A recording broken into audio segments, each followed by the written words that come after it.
Nós queremos dar nesta última manhã dessa conferência continuidade ao assunto que estivemos estudando, a família cristã normal nos tempos do fim. Quero relembrar aos irmãos os versículos que tenho lido desde a primeira vez que compartilhei com os irmãos. O versículo de Hebreus 2, versículo 10, onde diz que muitos filhos deverão ser trazidos à glória, ou conduzidos à glória, por isso o príncipe da sua salvação teve de sofrer. O versículo em Romanos 8, 29, dizendo que nós devemos ser transformados conforme a imagem do Filho, que é o primogênito entre muitos irmãos. E em terceiro lugar, Efésios 5, 18, enchei-vos do Espírito. Nós estivemos meditando sobre a origem da família, a instituição, o estabelecimento da família como um conceito divino dentro do contexto do plano eterno de Deus. O plano que Deus teve desde a eternidade passada até o futuro. E Deus está operando, Deus está agindo. Nesse tempo, nós já ouvimos do irmão Cláudio, nós vivemos na época, na era da igreja, na dispensação da igreja. É a atualidade dos nossos dias de hoje, em que Deus está agindo. Então nós demos uma pequena olhada como a primeira família, o primeiro casamento era a menor unidade corporativa no desejo de Deus. O princípio de corporatividade para a sociedade e mais tarde também dentro da igreja. Deus deu uma tarefa para encher o mundo, ser frutíferos e para governar a terra. No final, o propósito de Deus é que através da família, através das próximas gerações, através da igreja, o reino de Deus seja trazido para esta terra. E a terra se encherá da glória de Deus. Então a família é o lugar onde os valores da eternidade, os valores de Deus são transmitidos para a próxima geração. E nós vimos na primeira sessão como Satanás entrou lá no Jardim do Éden e trouxe confusão já na primeira família, no primeiro casal. Ele confundiu a ordem que Deus tinha estabelecido e ele continua a fazer isso nas gerações posteriores, sempre causando confusão para que nós não estejamos andando conforme a ordem que Deus estabeleceu até o dia de hoje. E como nós vivemos nos tempos dos fins, onde tudo fica mais intenso, também as coisas por este lado estão piorando para nós que somos filhos de Deus. Então hoje o normal não é mais normal e o que é anormal é chamado de normal. A liberdade que o irmão Cláudio explicou detalhadamente como no decorrer da história, especialmente no século passado, porque ele não mencionou o século 21, né? Mas nós já estamos no 21º século. Então a gente fala do século passado. Nesse século, muitas coisas entraram na sociedade e causaram que nós consideramos nas nossas mentes coisas que a serem normais, as quais Deus não considerou normal. E nós devemos ter nossas mentes renovadas pela ação do Espírito Santo. Então, nós demos já uma olhada no papel. Não, antes nós demos uma olhada na formação de uma família na próxima geração. E eu me lembrei de uma história que meu pai costumava contar, só para dar um pequeno detalhe a mais. Era um caso de uma irmã que conhecia o Senhor, que conheceu um rapaz e começaram a se gostar. E decidiram que queriam casar-se. Só que ele não era crente, mas ele acompanhava ela na igreja. E ele começou a ir com ela na igreja. Então chegou o dia do casamento. E o dia antes do casamento, Diz a história que ele falou para ela: você aproveita bem esse dia, porque essa é a última vez que você irá na igreja. Então chegou o dia, e foi lá colocado diante dele: você aceita ela como tua esposa, e depois para ela você aceita ele como teu esposo? Diz que lá naquele momento ela disse: não, por amor de Cristo. E eu me lembrei dessa história, ficou gravado comigo, não que eu quisesse casar-me com uma incrédula, mas me impactou o fato que essa jovem teve a coragem de, no momento em que ela foi colocada diante de uma decisão decisiva para a sua vida, ela teve a coragem de decidir: eu quero seguir o caminho do Senhor, e tudo aquilo que me impede de fazer aquilo que Deus quer de mim, eu rejeito. E ela era apaixonada por ele. Então, irmãos, é muito importante esse assunto para os jovens que ainda não são casados, de saberem qual é a vontade de Deus para o casamento. Em seguida, para os casados, nós olhamos para Efésios capítulo 5, o papel do marido como cabeça da sua família, a responsabilidade que ele tem para a condição espiritual da sua esposa e de seus filhos. Ele é o líder espiritual. E nós olhamos para o papel da esposa. E ontem à tarde, nós ouvimos o testemunho da nossa irmã Lessie aqui. E quando ela falou, quando ela leu aquela carta do filho dela que foi escrito para ela, eu me lembrei de Provérbios 31. Provérbios 31. Eu estava pensando, depois de um testemunho assim, não tem mais necessidade de falar tanto aqui. Porque é um testemunho de vida, onde o Senhor agiu na vida de uma pessoa que se consagrou totalmente a Ele, fala mais do que muitas palavras. Provérbios 31, e os versículos 28. Levantam-se seus filhos. Deixe-me lembrar, versículo 10, mulher virtuosa, quem a achará? O seu valor muito excede ao de rubis. Esse é o contexto em que nós encontramos versículo 28. Levantam-se seus filhos e chamam-na bem-aventurada. Seu marido também, e ele a louva. E o irmão César ontem à noite perguntou para nós, para os filhos ou para as mães: como é que teus filhos vão falar sobre você se eu te pergunto, como é tua mãe? Seja assim, irmãos, que o nosso testemunho seja de tal forma que nossos filhos falarão às mães: bem-aventurada, porque ela caminha nos caminhos do Senhor. Muitas filhas, versículo 29, muitas filhas têm procedido virtuosamente, mas tu és de todas a mais excelente. Enganosa é a beleza e vã a formosura, mas a mulher que teme ao Senhor, essa sim será louvada. Então até, não só os filhos, também o marido louvam a mulher que teme ao Senhor.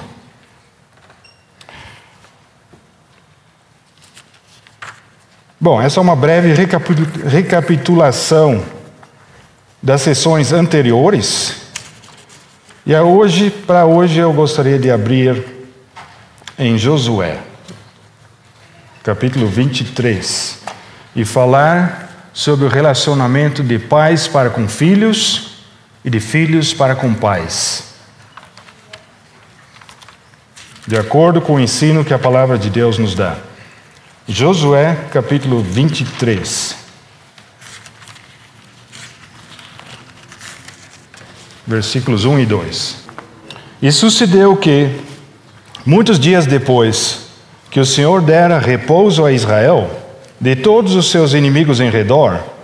E sendo Josué já velho e entrado em dias, chamou Josué a todo o Israel, aos seus anciãos e aos seus cabeças, e aos seus juízes e aos seus oficiais, e disse-lhes: Eu já sou velho e entrado em dias, e vós já tendes visto tudo quanto o Senhor vosso Deus fez a todas estas nações por causa de vós, porque o Senhor vosso Deus é que tem pelejado por nós. Então ele dá uma descrição de tudo que o Senhor Deus fez desde que eles entraram na terra de Canaã, e até mais antes disso ele fala da parte da história do povo de Israel até o momento em que eles chegaram agora. Eu não vou ler essa passagem, mas vou continuar a ler no capítulo 24, no próximo capítulo, versículos 14 por diante. Porque ele coloca toda a história diante desses líderes do povo de Israel, sendo já velho e entrado em dias. Agora, pois, temei ao Senhor e servi-o com sinceridade e com verdade. E deitai fora os deuses aos quais serviram vossos pais além do rio e no Egito, e servi ao Senhor. Porém, se vos parece mal aos vossos olhos servir ao Senhor, escolhei hoje a quem sirvais, se aos deuses a quem serviram vossos pais, que estavam além do rio, ou aos deuses dos amorreus em cuja terra habitais. Porém, eu e a minha casa serviremos ao Senhor. Então respondeu o povo e disse: Nunca nos aconteça que deixemos ao Senhor para servirmos a outros deuses, porque o Senhor é o nosso Deus. Versículo 24. E disse o povo a Josué: Serviremos ao Senhor nosso Deus e obedeceremos a sua voz. E versículo 31. Serviu, pois, Israel ao Senhor todos os dias de Josué e todos os dias dos anciãos que ainda sobreviveram muito tempo depois de Josué, e que sabiam todas as obras que o Senhor tinha feito a Israel. Vamos ter um momento de oração. Senhor, te agradecemos pela tua palavra, te agradecemos que tu tens palavras vivas para falar conosco, e nós podemos nos assentar aos pés do Senhor Jesus, como Maria o fez, e a quem o Senhor Jesus deu o testemunho que ela escolheu a melhor parte. E nós queremos ouvir a tua voz, Senhor, quando tu queres falar com o teu povo. Nós queremos levar seriamente os avisos, as advertências que tu nos dás na tua palavra. Nós queremos ser fiéis a ti. Nós queremos obedecer a tua palavra, mas ensina-nos, Senhor, a conhecer a tua vontade. Ensina-nos a conhecer as tentações e as provações e a identificá-las. Ó Senhor, ajuda-nos a vencer, como o nosso Senhor Jesus venceu e nos quer dar a vitória, enchendo-nos com o seu Espírito Santo. Nós precisamos do Espírito para transmitir a tua palavra nesta manhã e para ouvi-la e guardá-la nos nossos corações. Em nome do Senhor Jesus. Amém. Irmãos, o que nós vemos aqui, a história de Josué. Josué foi usado por Deus para ser o líder de Israel que levou o povo para dentro da terra da promessa. Porém, diz nos meados do livro de Josué que ainda faltava muita terra que Deus designou para eles para ainda ser possuída. Eu acho que é o capítulo 13, se não me engano. Agora chega o fim da vida de Josué. Ele é velho, entrado em dias, e ele chama os anciãos, os líderes de Israel para si. E ele põe diante deles: veja só, tudo que Deus fez por vocês, por esse povo de Israel, povo escolhido. Indo adiante deles, expulsando os inimigos, dando em posse a terra que pertencia a outros outrora. Agora que eu não estarei mais com vocês, vocês que vão fazer a escolha. Vocês vão servir a Deus, que fez tudo isso por vós, ou vocês retornarão aos deuses dos povos de onde vieram, de onde veio Abraão, além do rio. Abraão era um hebreu, e um hebreu significa aquele que cruzou o rio. E ele cruzou o rio para nunca mais voltar. Lembra da história do servo de Abraão, a quem ele pediu para procurar uma noiva para o seu filho Isaque, e ele falou: mas se eu não encontrar, eu levo Isaque de volta para lá? E Abraão disse: não, de forma alguma.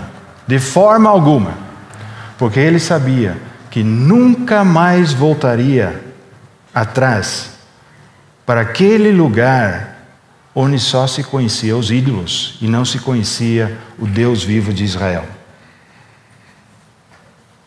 E lembram-se que mesmo quando Moisés tirou o povo do Egito, ele falou da parte do Senhor: por esse caminho nunca mais voltarás. Eles saíram do Egito, atravessaram o mar, e o Senhor disse para eles: por esse caminho nunca mais voltarás. Mas mais adiante, teve aqueles que começaram a murmurar, que começaram a se queixar, e começaram a dizer: vamos voltar para o Egito. Eles chegaram na beira da terra da promessa, eles viram como era. Josué e Calebe descreveram com os demais espias como era boa a terra. E esses dois, eles falaram: o nosso Deus vai nos dar essa terra. Ele é fiel à sua promessa. Mas os demais, os 10, eles falaram: nós nunca vamos conseguir vencer esses inimigos. Eles são gigantes. Além do cacho de uvas, que era gigante, havia também homens gigantes, com carros de ferro, com máquinas de guerra. E eles se assustaram de tal maneira que eles fizeram derreter o coração de todo o povo, a ponto de eles quererem apedrejar a Josué e a Calebe, que insistiram que se Deus falou conosco e Deus nos deu a promessa, nós vamos receber e conquistar a terra prometida. Então, isso aconteceu na próxima geração. E Josué já era mais idoso, né? E ele foi o líder que fez o povo entrar na terra prometida. Agora, eles ocuparam uma boa parte da terra prometida. E Josué é velho e põe diante deles essa questão: vocês escolhem. Vocês vão perseverar em caminhar nos caminhos que eu te mostrei da parte de Deus, ou vocês vão retornar aos ídolos? Veja o que acontece. Eu estou tentando dizer alguma coisa sobre a continuidade de uma geração para outra, a transmissão dos valores eternos de Deus, da verdade do Senhor, dos seus mandamentos, de tudo que Ele ensinou, transmitir para a próxima geração. Como é que nós devemos fazer isso? Nós vamos ver algo sobre isso hoje. Então nós vamos para o livro de Juízes, que é a próxima página. Juízes, capítulo 1. No capítulo 1 começa a relatar o que aconteceu depois da morte de Josué. Como os israelitas começaram a ocupar as partes que lhes foram indicadas por herança. Porque Josué repartiu a todas as tribos a sua parte da terra prometida. Então cada tribo ia para aquele local que foi indicado e começaram a batalhar e conquistar e possuir aquelas terras. E eu não vou ler tudo que está relatado sobre as tribos, mas veja bem, o Senhor estava com eles, eles conquistaram, mas Versículo 19. E estava o Senhor com Judá, e despovoou as montanhas, porém não expulsou aos moradores do vale, porquanto tinham carros de ferro. Judá. Versículo 21. Porém os filhos de Benjamim não expulsaram os jebuseus que habitavam em Jerusalém. Antes, os jebuseus ficaram habitando com os filhos de Benjamim em Jerusalém até o dia de hoje. Versículo 27. Manassés não expulsou os habitantes de Bet-Sean, nem mesmo dos lugares da sua jurisdição. E eu vou pular aqui os nomes daqueles lugares. E no fim do versículo diz: e resolveram os cananeus habitar na mesma terra. Versículo 28. E sucedeu que quando Israel cobrou mais forças, fez dos cananeus tributários, porém não os expulsou de todo. Tampouco expulsou Efraim os cananeus que habitavam em Gezer. Antes os cananeus ficaram habitando com ele em Gezer. Tampouco expulsou Zebulon os moradores de Quitron, nem os moradores de Naalol. Porém, os cananeus ficaram habitando com ele e foram tributários. Tampouco Azer expulsou os moradores de Aco, nem os moradores de Sidom, como nem de Alabe, nem de Agzibe, nem de Elba, nem de Afec, nem de Reobe. Porém, os azeritas habitaram no meio dos cananeus que habitaram na terra, porquanto não os expulsaram. E tem mais alguns. Mas vocês veem o teor desse capítulo, que no meio das conquistas que eles estavam fazendo, em que Deus estava dando forças para eles conquistarem, eles não o fizeram completamente.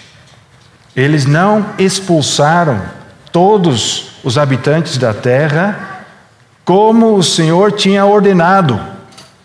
O Senhor tinha ordenado para destruir todos os habitantes da terra, todos os povos. Por quê?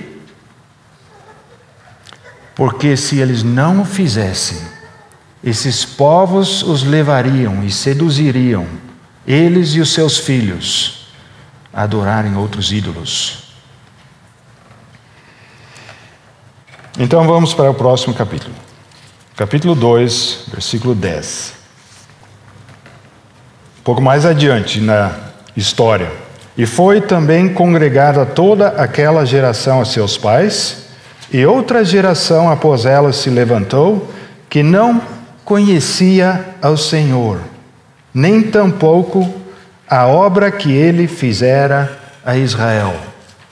Então a geração que entrou na terra prometida com Josué, passou e se levantou a próxima geração. E dessa próxima geração, é dito aqui, eles não conheciam ao Senhor. Nem tampouco a obra que ele fizera a Israel. Eles não tiveram aquela experiência de que o Senhor estava conquistando e dando a terra para eles, por meio de guerras, por meio de conquistas. Eles não tiveram essa experiência. Versículo 17. Porém, tampouco ouviram aos juízes. Antes, prostituíram-se após outros deuses. E adoraram a eles. Depressa se desviaram do caminho por onde andaram seus pais, obedecendo os mandamentos do Senhor. Mas eles assim não fizeram. E versículo 20. Por isso, a ira do Senhor se acendeu contra Israel e disse: porquanto este povo transgrediu a minha aliança, que tinha ordenado a seus pais, e não deram ouvidos à minha voz, tampouco desapossarei mais de diante deles a nenhuma das nações que Josué deixou, quando morreu, para por elas provar a Israel, se há de guardar ou não o caminho do Senhor, como seus pais o guardaram para nele andar, Assim o Senhor deixou ficar aquelas nações e não as desterrou logo, nem as entregou na mão de Josué. Veja bem, irmãos, a promessa do Senhor que Ele tinha dado a esse povo de Israel é que Ele iria adiante desse povo e Ele ia dar em possessão esta terra que Ele prometeu a seu povo. E Ele deu a ordem: todo pedaço de chão onde vocês colocarem os seus pés será sua posse, eu te darei. Mas eles tinham que ir e colocar seus pés naquele chão. E eles tinham que exterminar os inimigos que estavam morando naquela terra, os habitantes da terra que estavam lá naquele lugar. E eles eram adoradores de ídolos. Lembra que Deus não libertou o povo do Egito antes, porque ainda não estava cheia a medida de pecados dos amorreus? Houve um tempo que Deus foi longânimo com esses povos que adoravam os ídolos. Mas chegou o momento que Deus disse: agora vocês entrem nessa terra prometida e exterminem esses povos que estão adorando outros deuses. Esta era a promessa. Mas veja bem, a promessa não se cumpre nas nossas vidas se nós não nos apossarmos dela de uma forma adequada, de acordo com a vontade de Deus. Nós podemos ter uma promessa da parte de Deus, mas se nós não obedecermos os caminhos que Deus nos indica, no fim Deus não vai realizar essa promessa nas nossas vidas. É o que aconteceu aqui. Esta geração não experimentou a exterminação total dos inimigos que estavam morando naquela terra. Eles eram inimigos porque eles adoravam os ídolos, os chamados gentios ou as nações. Então o Senhor deixou ficar aquelas nações entre eles. E eles se tornaram um motivo de tropeço para o povo de Israel. Se a gente continua a ler, no capítulo 3, estas, pois, são as nações que o Senhor deixou ficar para por elas provar a Israel, a saber, a todos os que não sabiam de todas as guerras de Canaã. Tão somente para que as gerações dos filhos de Israel delas soubessem, para lhes ensinar a guerra, pelo menos os que dantes não sabiam delas.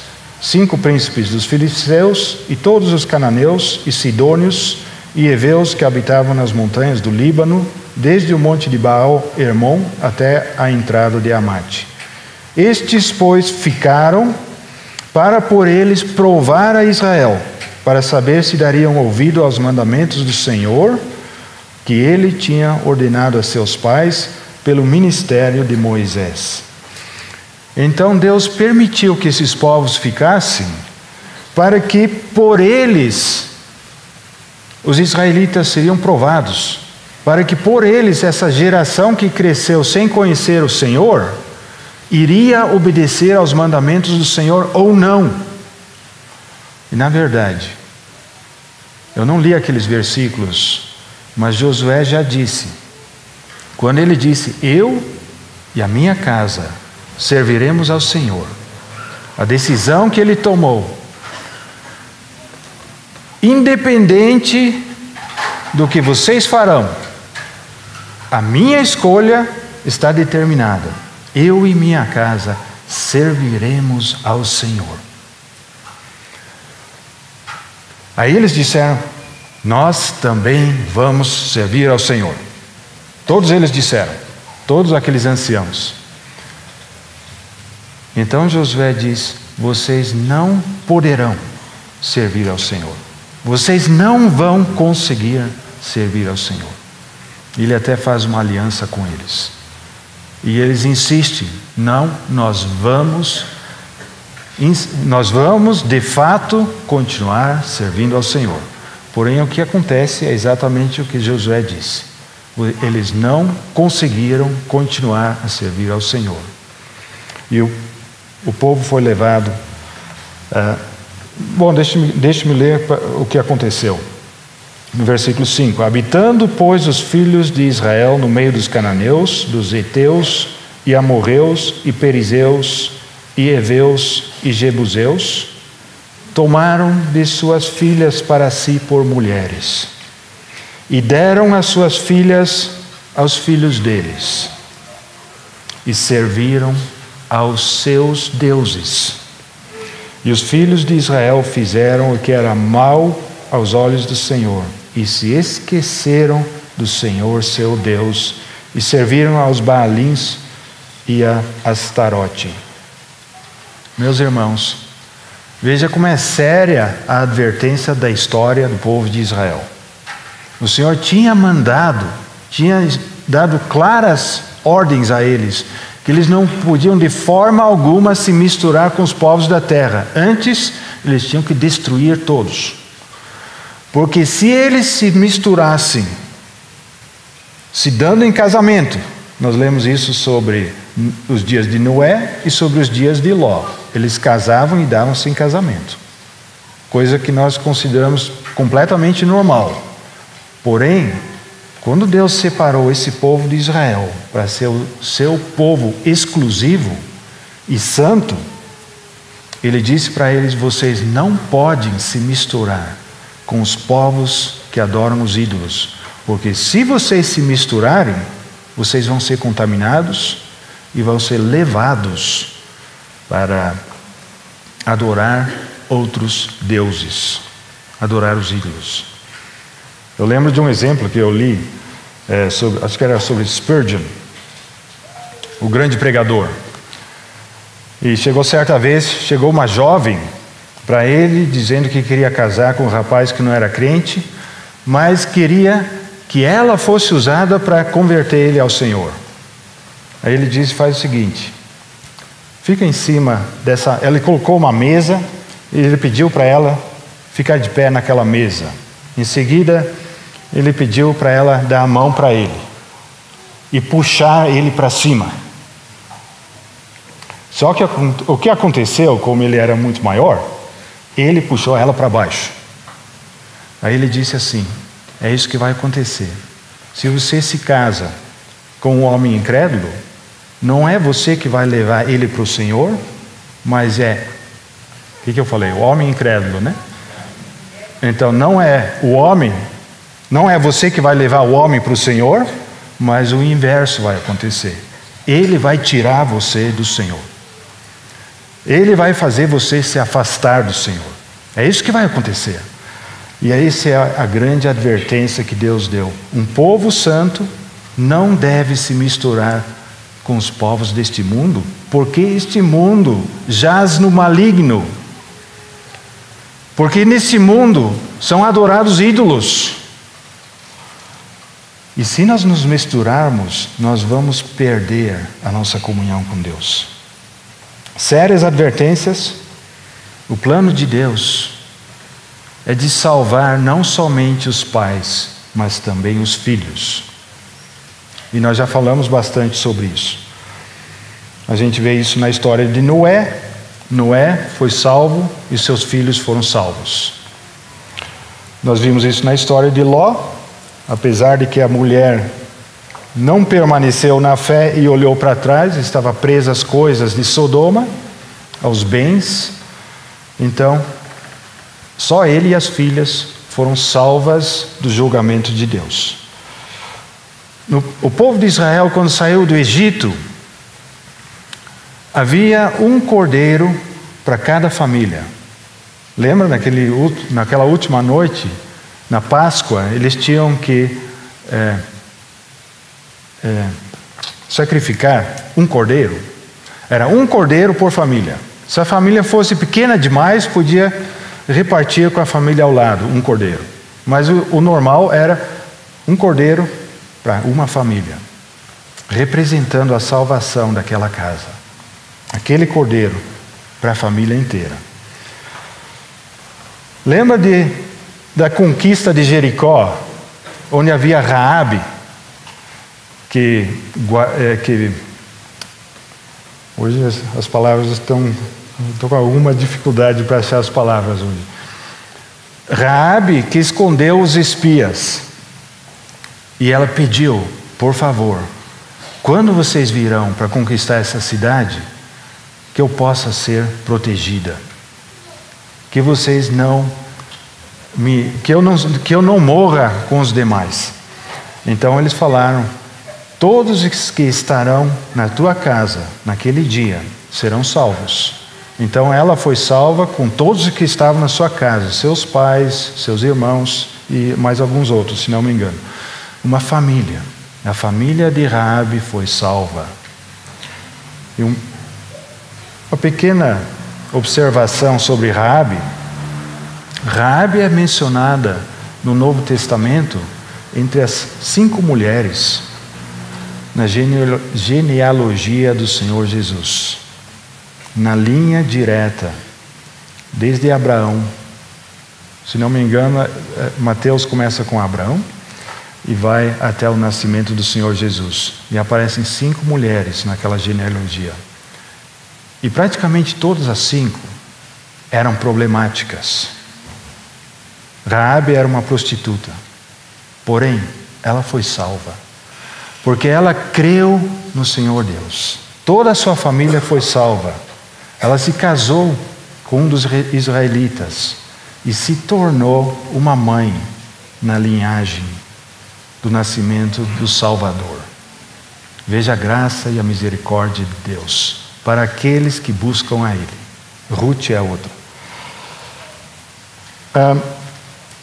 Bom, nós temos no Novo Testamento exemplos de famílias inteiras que foram salvas. A casa de Cornélio, a casa de Lídia em Filipos e a casa do carcereiro.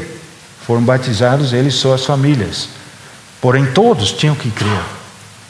Não é que somente pela fé do carcereiro que todos os outros foram salvos.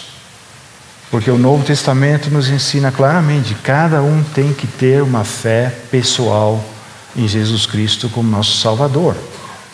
Mas a intenção de Deus, o plano de Deus, é que se um membro da família é salvo, todos os membros da família sejam salvos. E é por isso que Deus nos ensina a nós nos ensinarmos nossos filhos. Eu quero abrir em Salmo 78, que eu ainda não abri antes. Salmo 78, os primeiros versículos. Nós já lemos em Deuteronômio antes, como Deus manda ao povo de Israel terem os mandamentos e estatutos do Senhor continuamente consigo, no seu coração, mas colocar também nos umbrais das suas portas, e onde quer que eles possam ir, que eles tenham os estatutos e os mandamentos do Senhor consigo. Na verdade, como é que se faz isso? Eu guardo a tua palavra no meu coração, para não pecar contra ti. Se a palavra de Deus está no meu coração, eu tenho ela continuamente comigo.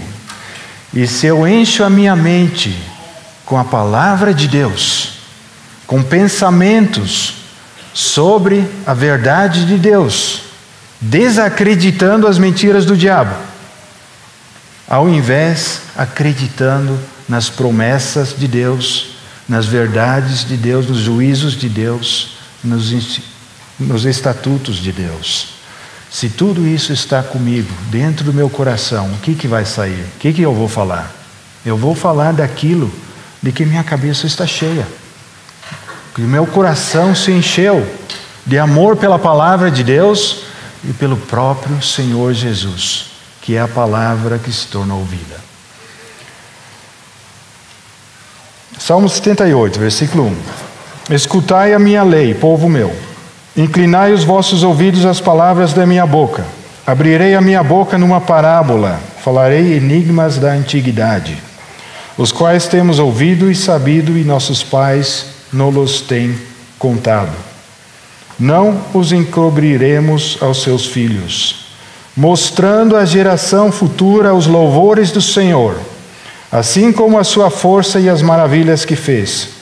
Porque ele estabeleceu um testemunho em Jacó e pôs uma lei em Israel, a qual deu aos nossos pais para que a fizessem conhecer a seus filhos, para que a geração vindoura a soubesse, os filhos que nascessem, os quais se levantassem e a contassem a seus filhos, para que pusessem em Deus a sua esperança, e se não esquecessem das obras de Deus, mas guardassem os seus mandamentos. Então a palavra de Deus nos ensina que tudo que nós aprendemos com o Senhor, nós devemos transmitir a nossos filhos. Nós devemos falar aos nossos filhos daquilo que o Senhor fez nas nossas vidas, aquilo que Ele nos ensinou. Nós devemos falar dos erros que nós cometemos nas nossas vidas, para que eles não cometam os mesmos erros quando eles crescem. Apesar de que, ainda assim, mesmo sabendo dos erros dos pais, eles mesmos vão ter que entrar por experiência no conhecimento do Senhor. E provavelmente também vão cometer certos erros. Mas nós devemos transmitir a eles tudo aquilo que nós temos visto e ouvido da parte de Deus, aquilo que Ele nos tem ensinado, aquilo que vai trazer paz e alegria nas vidas dos nossos filhos. E o Senhor abençoa a casa onde Ele está presente como a pessoa central da família. E eu me lembrei da arca, quando Davi quis trazer a arca para Jerusalém. A arca representando a presença do Deus Supremo, Santo, no meio do povo de Israel. Então nós já ouvimos, Davi queria construir um templo para a arca. Um templo para a arca, porque ele já tinha um palácio, mas o Senhor ainda estava numa tenda. Mas antes disso, quando ele foi trazer essa tenda, essa arca, aconteceu um desastre. Porque ele colocou a arca sobre um carro de bois.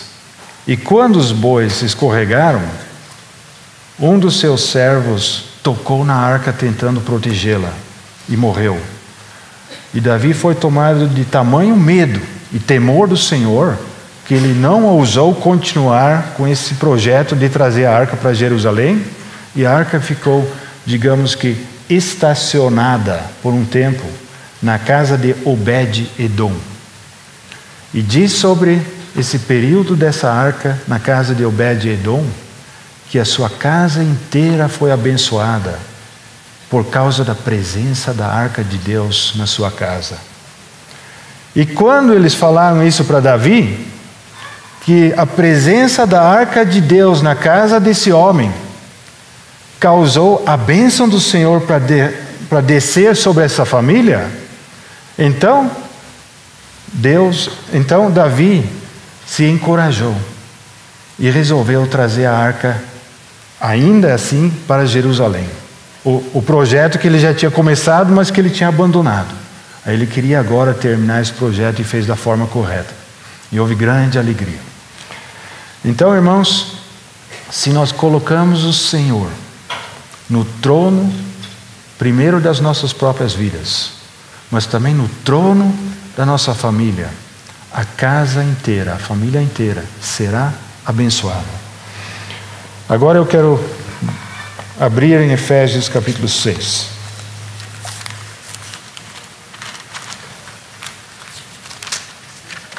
Efésios capítulo 6, e primeiramente versículo 4. É o trecho que fala sobre os filhos e os pais.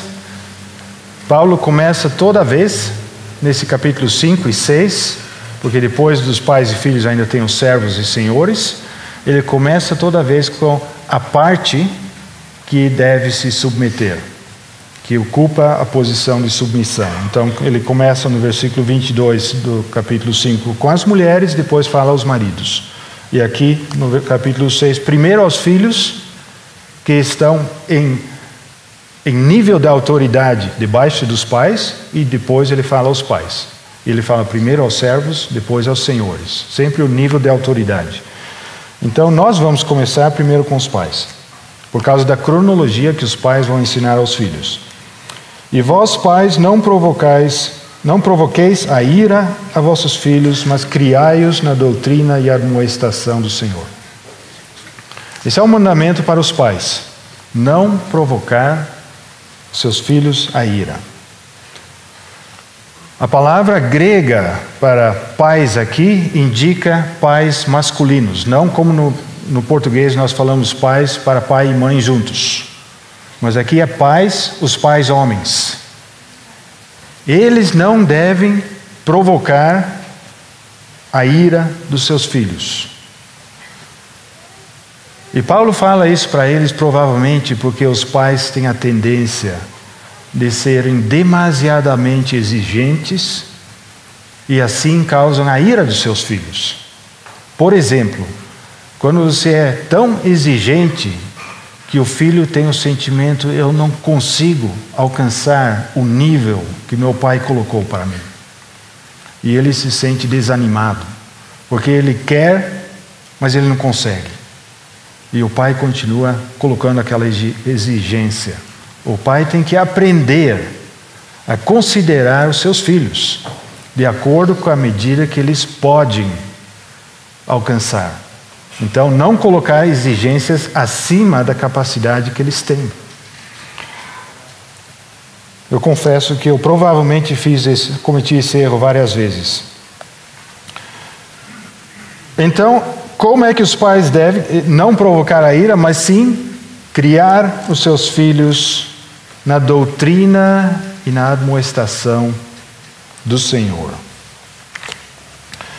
Criar significa nutrir para a maturidade, palavra grega que é usada. Nutrir para a maturidade.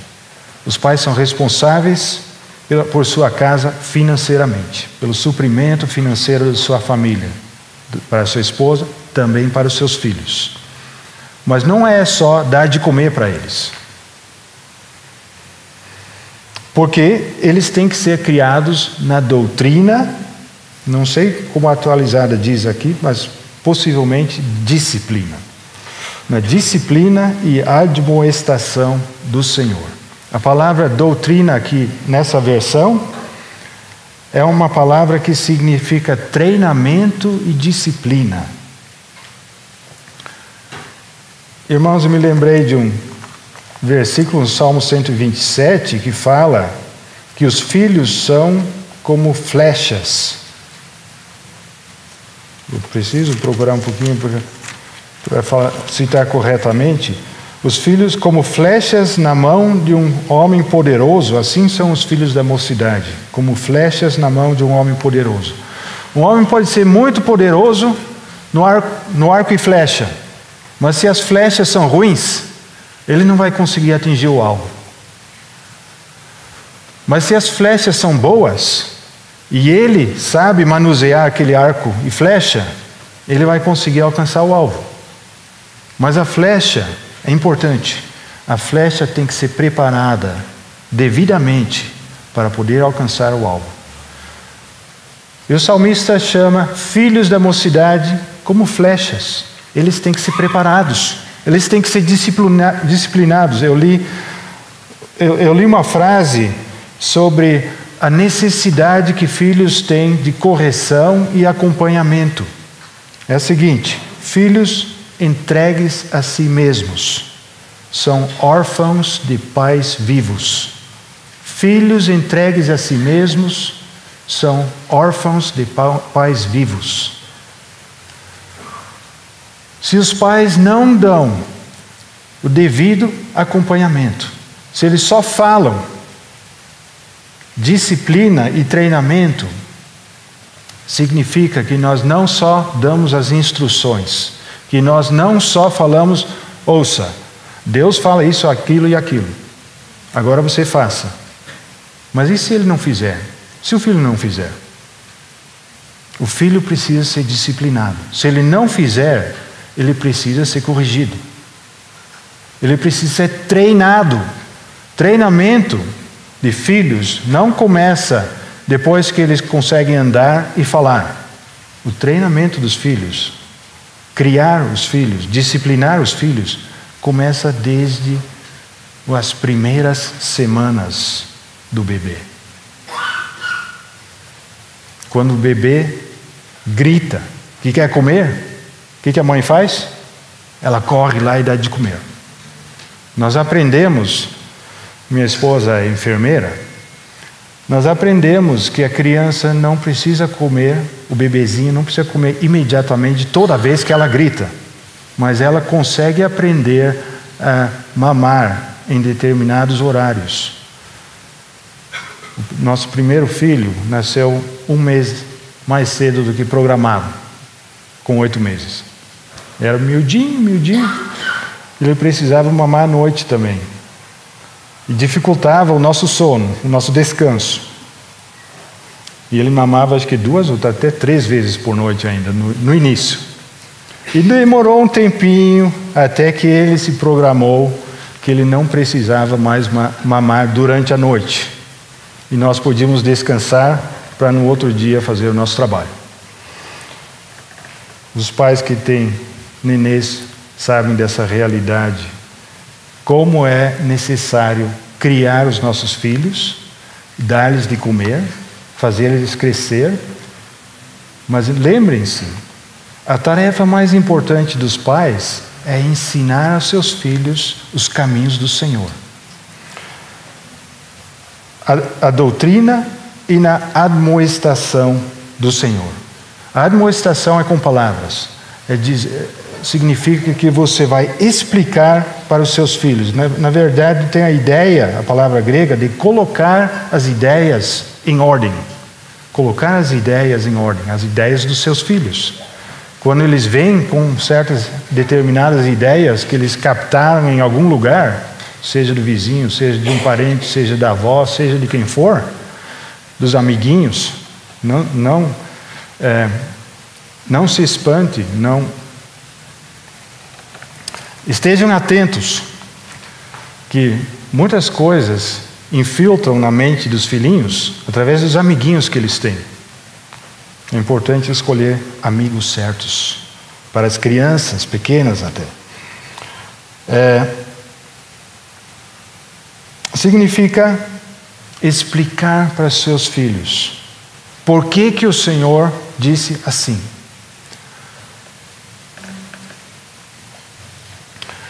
Os pais têm a responsabilidade de, em primeiro lugar, dar o exemplo de uma vida consagrada a Deus. Além das instruções que eles vão dar, além de ensinar os seus filhos a palavra de Deus, de ler a palavra de Deus em casa, com eles têm a responsabilidade de viver uma vida consagrada. Porque mais do que todas as instruções e palavras que os pais dão, os filhos vão ver o exemplo de suas vidas. Eles precisam moldar o caráter dos filhos. Será que os pais estão conscientes dessa tarefa importante de moldar o caráter do seu filho? De fazer com que ele seja uma pessoa diligente, uma pessoa que deseja servir a outros? Quando eu leio em Provérbios 31 sobre essa mulher virtuosa, e eu penso assim, eu não tenho filhas, só tenho 2 filhos, mas eu penso para aqueles que têm filhas. Você tem essa visão na sua cabeça, pai e mãe, de fazer com que sua filha seja, quando ela crescer, uma mulher virtuosa, como ela é descrita aqui? Olha, isso não vai acontecer assim, de um dia para outro. É preciso um projeto, um plano de treinamento para seu filho e para sua filha, para que eles aprendam a servir ao Senhor. Eles precisam, como nós vemos em Juízes, aprender as guerras. As guerras contra todas as tentações e as ciladas do inimigo.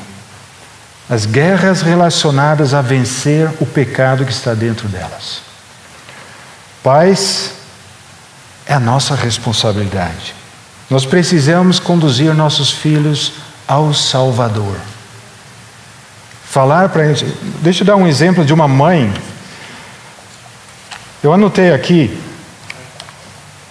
3 resumos de artigos que eu li sobre mães que educaram filhos que ficaram grandemente conhecidos. E um deles é o Spurgeon. Deixa eu ler brevemente aqui, porque meu tempo já está se esgotando. Spurgeon nasceu em 1834 como o primeiro de 17 filhos de seus pais. 17 filhos. Só que 9 morreram, já quando eram bebês. Então sobraram 8 filhos. Ele era o primeiro. E os primeiros 5 anos da vida dele, ele foi criado pelos avós. Quando ele tinha 6 anos, já voltando, aos seus pais, foi a primeira vez que ele leu o livro Pilgrim's Progress. Eu tenho certeza que foi traduzido em português, mas não sei o título. Progresso de um Peregrino? Progresso de um Peregrino. Regresso. Era para ser progresso, mas tudo bem. A Vida de um Peregrino, John Bunyan, um livro muito conhecido. Ele leu esse livro quando tinha 6 anos de idade. Então você já vê que ele tinha uma capacidade mental muito grande. Aí ele foi estudar e se rebelou contra Deus. O pai dele era ministro, estava muito ausente. Muitas vezes ele viajava. E ele estava até incomodado com isso, que ele não estava podendo dar atenção adequada a seus filhos, aos 8, de certo, naquela época. Então teve uma vez, quando ele chegou mais cedo para casa, e chegando em casa assim de fininha, ele encontrou a esposa dele, Eliza. O que ela estava fazendo? Ela estava com todos os filhos reunidos, orando com eles e por cada um deles. É o que ela costumava fazer. Ela juntava os filhos, falava do Senhor, pregava o Evangelho para eles e colocava eles diante da decisão: você vai aceitar o Senhor? Você tem de aceitar o Senhor. Você é um pecador. Você vai aceitar o Senhor? E ela fez isso com todos os filhos.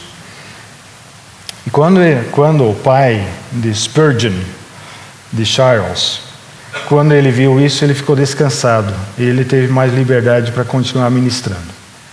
Eu não vou dizer que esse é o exemplo que vocês têm que seguir, porque é um perigo que nós temos de nos cuidar, irmãos. Mesmo o serviço do Senhor não nos libera da responsabilidade dentro de casa. Você pode estar ministrando em todos os lugares desse mundo, mas se tua família não está sendo cuidada espiritualmente, devidamente, o que é a tua primeira responsabilidade, teu testemunho, teu ministério vai ser perdido. Então,